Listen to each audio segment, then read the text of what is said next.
સુરતના કાસા CLO residency પ્રોજેક્ટમાંથી ₹3,50,00,000ના lift કેબલની ચોરીના કેસનો પોલીસે આજે ભેદ ઉકેલ્યો છે। ચોરાયેલા કેબલને સળગાવીને પુરાવાનો નાશ કરનાર આરોપીને ડિટેક્ટિવ કાર્યવાહી દરમિયાન ઝડપી લેવામાં આવ્યો।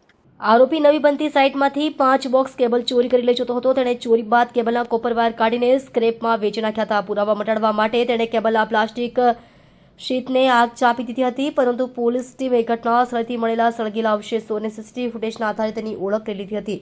આરોપી રિક્ષાનો ઉપયોગ કરીને રાત્રિ દરમિયાન બાંધકામ સાઇટ્સ પર રેકી કરતો હતો। તેણે તાજેતરમાં જ કાસા સીએલઓ પ્રોજેક્ટમાંથી લિફ્ટ માટે આવેલા ખર્ચાળ કેબલ નિશાન બનાવ્યા હતા। ચોરી બાદ કોપરનો ભંગાર વેચવા જતા તે પોલીસ સર્વેલન્સ ટીમના સંપર્કમાં આવ્યો।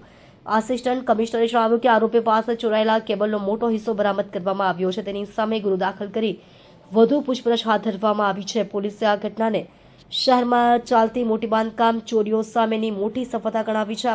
આ ઘટના બાદ પોલીસે બાંધકામ સાઇટ્સ પર સુરક્ષા વધારવા અને રાત્રિ દરમિયાન સીસીટીવી અને લાઇટિંગ વ્યવસ્થા મજબૂત કરવા માટે સૂચના આપી છે। આ કેસ સાબિત કરે છે કે ચોરો ભલે ગમે તેટલી ચાલાકી કરે, પોલીસની તપાસ આખરે સફળ થાય છે।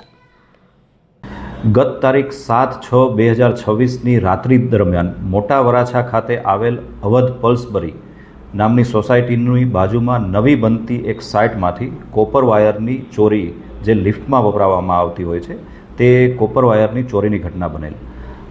ઘટનાની જાણ થતાં એફઆઈઆર દાખલ કરી કાયદેસરની કાર્યવાહી કરવામાં આવેલી તથા ચોરને પકડવા માટે ઉત્તરાયણ પોલીસની ટીમો કાર્યરત થયેલ।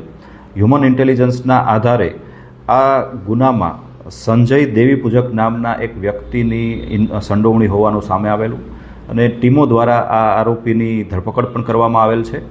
આરોપી અગાઉ પણ ચોરીની ઘટનામાં લિંબાયત પોલીસ સ્ટેશન ખાતે એરેસ્ટ થયેલ, ત્યાં પણ ચોરીની ઘટનાને અંજામ આપેલો। સંજય દેવીપૂજકની હાલમાં ધરપકડ કરી તેની પાસેથી જે કોપર વાયર છે તે ઓગાળી અને બનાવવામાં આવેલ કોપરને પણ રિકવર કરવામાં આવેલ છે। એની સાથે અન્ય એક આરોપી જે સંડોવાયેલો હતો તેની હાલમાં તપાસ અને તેની ધરપકડ કરવાની